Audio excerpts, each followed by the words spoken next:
프란치스코 교황 선종을 전 세계가 애도하고 있습니다. 바티칸에는 교황의 마지막 길을 함께하려는 추모 인파 수십만 명이 모였습니다.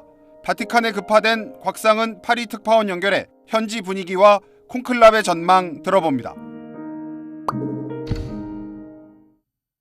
성 베드로 대성전에서 일반 신자들 조문이 이루어지고 있죠. 바티칸 현지 분위기는 좀 어떤가요? 네, 저는 지금 바티칸 성 베드로 대성당화 광장에 나와 있는데요.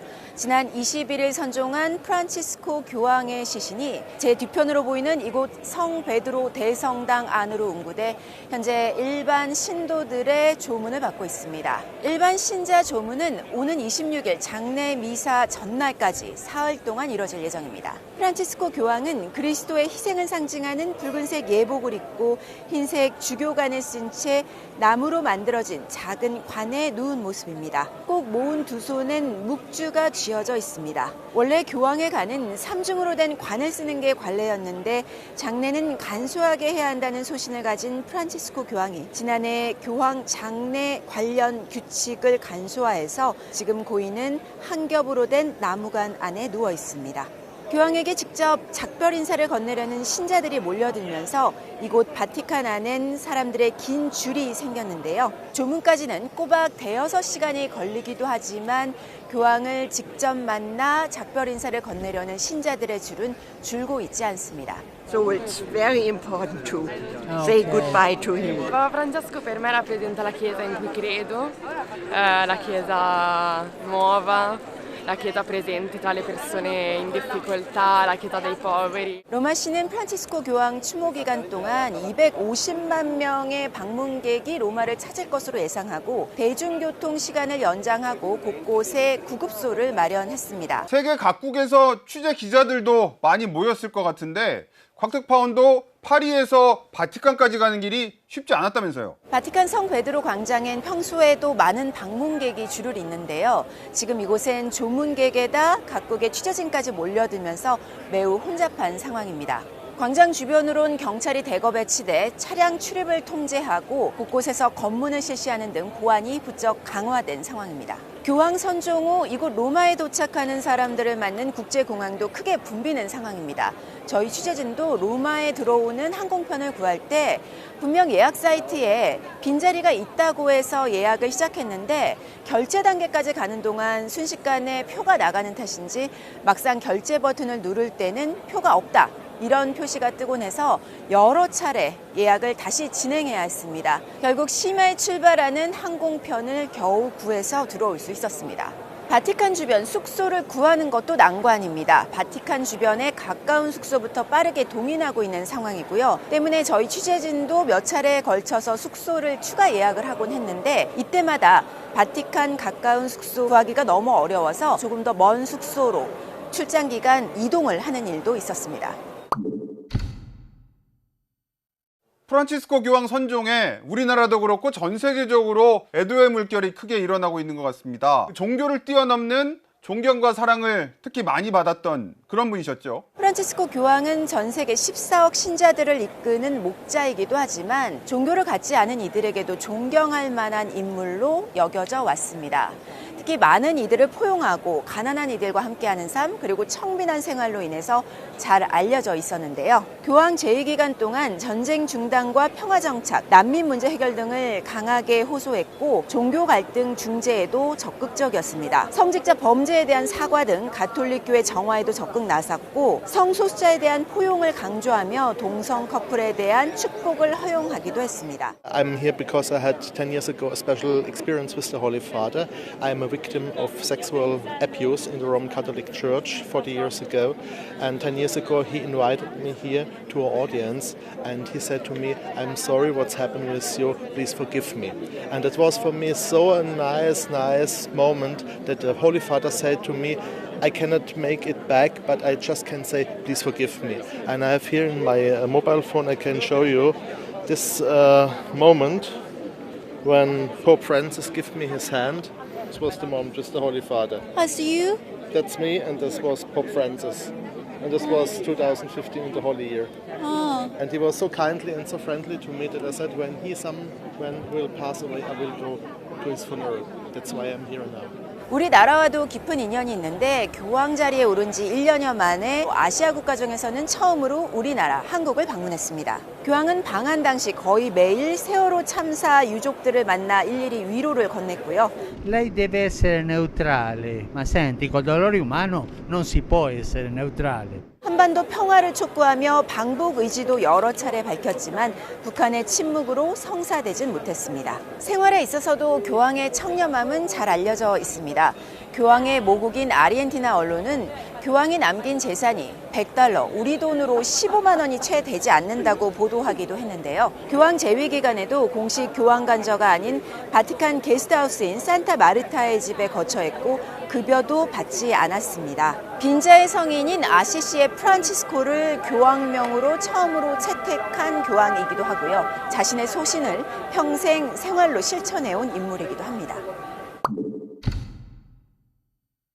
프란치스코 교황은 유언장에 장식 없는 무덤에 묻어달라 이런 유언을 남겼잖아요. 네, 그렇습니다. 교황청이 공개한 교황의 유언 내용을 보면요. 바티칸이 아닌 로마의 대성당 중 하나인 산타 마리아 마조레 대성당에 묻어달라는 내용이 담겼습니다. 유럽의 대성당들을 방문해 본 적 있는 분들은 아마 보신 적이 있을 겁니다. 교회 바닥에 비석이 놓여 있고 그 밑에 무덤이 있는데요. 프란치스코 교황은 이 비석에도 아무런 장식이 없어야 한다고 명시했고 라틴어로 교황명만 적도록 유언에 명시했습니다. 교황이 바티칸 밖에 묻히는 건 100여 년 만의 일이고요.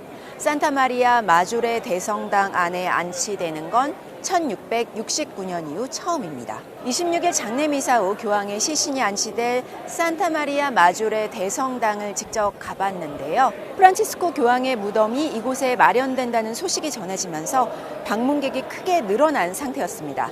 안전을 강화하기 위해 입구엔 보안 검색대가 설치되고 경찰 인력도 다수 배치됐습니다. 유동적이긴 합니다만 15분에서 30분 정도를 기다린 후에야 성당 안에 입장할 수 있는 상황이었습니다. 장례식은 어떻게 진행이 되나요? 세계 각국 정상들도 많이 참석한다고 하던데요. 네, 프란치스코 교황의 장례 미사는 예고된 대로 오는 26일 이곳 성 베드로 대성당 앞 광장에서 엄수될 예정입니다. 가톨릭계의 고위 인사들, 주교와 대주교, 추기경 등이 대거 참석할 예정이고요.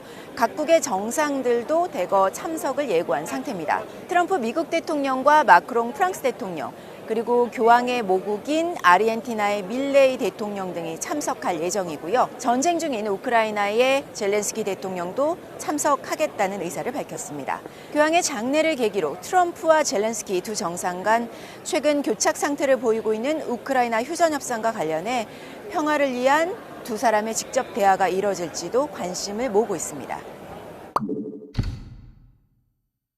장례가 마무리되면 차기 교황을 선출하는 절차, 콘클라베라고 하죠. 이 절차가 좀 진행이 될 텐데 최근에 같은 제목의 영화도 있었죠. 이 콘클라베 언제 그리고 어떤 방식으로 진행이 되나요? 네, 잘 알려진 것처럼 차기 교황은 콘클라베라고 불리는 추기경들의 비밀 회의를 통해서 선출됩니다. 콘클레베는 열쇠로 걸어 잠근다는 의미의 라틴어에서 유래됐는데 추기경들을 한자리에 모아놓고 방의 문을 걸어 잠그는 전통에서 비롯됐습니다. 13세기부터 이어져 온 방식이라고 하는데요. 이 기간 추기경들은 회의장인 시스티나 성당과 교황청 내 숙소만을 오가면서 외부와 완전히 격리됩니다. 선거 기간 동안 주변에서 일하는 사제와 비서, 요리사, 의료진까지도 모두 비밀 서약을 할 정도로 외부와의 소통은 단절된 상태입니다. 회의의 참석자, 그러니까 선거권을 가진 추기경은 교황이 선종한 날 하루 전 기준으로 만 80세 미만의 추기경이 해당이 됩니다. 이런 기준에 따라서 현재 전 세계 135명의 추기경이 이번에 교황을 선출하는 콘클라베에 참석할 예정입니다. 출신 지역별로 보면 유럽 출신이 53명으로 가장 많고 다음은 아시아, 북미 순서입니다. 콘클라베에 참석하는 건 추기경들의 권리이자 의무여서 몸이 굉장히 아프다거나 하는 사정이 있지 않는 한 대부분이 이번 콘클라베에 참석할 것으로 보입니다. 콘클라베는 보통 교황 선종 뒤 15일에서 20일 정도가 지난 뒤 열리는데요. 첫날에는 모두 모여서 특별 미사를 올리고 그날 오후부터 투표가 본격 시작됩니다. 첫날 오후 한 번의 투표를 시작으로 매일 오전과 오후 두 차례씩 교황이 선출될 때까지 투표는 계속 이어집니다. 교황은 투표자의 3분의 2 이상의 득표로 선출이 되는데 그 유명한 굴뚝의 연기가 등장합니다. 굴뚝에 투표 용지를 태워 연기를 피우는 방식으로 투표 결과를 알리는 건데 교황이 선출되지 않았다면 검은색 연기, 3분의 2 이상 득표자가 나와 선출이 됐다면 하얀색 연기를 피우는 거죠. 이런 방식은 1903년 콘클라베 때부터 시작됐다고 하는데 회색빛 연기가 피어올라 혼선이 빚어진 적도 있다고 해요. 이에 교황청은 화학물질을 사용해 연기의 색을 보다 분명하게 만들고 교황 선출을 알리는 종도 같이 치도록 해서 이런 혼선에 대한 보완책을 마련해 왔습니다. 당선자가 나오면 추기경 단장은 선출된 당선자에게 수락 여부를 묻게 됩니다. 당선자가 수락을 하게 되면 앞으로 어떤 교황명을 사용하게 될지 묻게 되는데요. 이렇게 이름까지 정해지고 나면 신임 교황이 성 베드로 대성당 발코니에 등장하고 고위 추기경이 하베무스 파팜, 라틴어로 우리에게 교황이 있다를 외치면 새 교황의 공식 임기가 시작되는 겁니다. 물망에 오르는 차기 교황 후보들은 어떤 분들인가요? 우리나라 유흥식 추기경도 언급이 되는 것 같던데 현지에서는 어떤 전망들이 좀 나오고 있나요? 네, 현지 언론에선 10여 명에서 20명 정도의 후보군이 하마평에 오르고 있습니다. 이탈리아 출신 교황청 국무원장 파롤린 추기경과 필리핀 출신 타글레 추기경 등이 유력하게 언급되고 있고요. 가나, 민주 콩고 등 아프리카 출신, 그리고 우리나라의 유흥식 추기경도 후보군으로 언급되고 있습니다. 현지 언론은 남북 화해를 모색했다는 설명과 함께 유 추기경을 소개하고 있습니다. Nel Signore non c'è Occidente e Oriente, quindi io vengo dalla Corea, ma io che vediamo cosa dice lo Spirito Santo.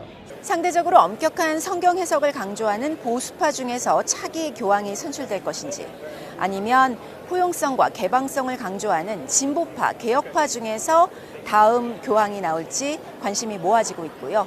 또 비유럽 출신, 아시아나 아프리카에서 교황이 나올 것인가도 관심이 집중되는 대목입니다. 현재 투표권을 가진 135명의 추기경 가운데 프란치스코 교황이 서임한 추기경이 110명 정도 돼서 지형도만 놓고 보면 진보, 개혁적인 성향의 추기경이 조금 더 우위에 있다는 평가가 나옵니다. 하지만 프란치스코 교황이 당선됐을 때처럼 깜짝 후보, 깜짝 추기경이 신임 교황으로 선출되는 일도 종종 많이 있어 왔습니다. 가톨릭계에서는 신께서 그 시대가 가장 필요로 하는 목자를 보내주신다라는 표현을 하는데요. 콘클라베 결과가 나올 때까지 다 같이 지켜봐야 할 것 같습니다.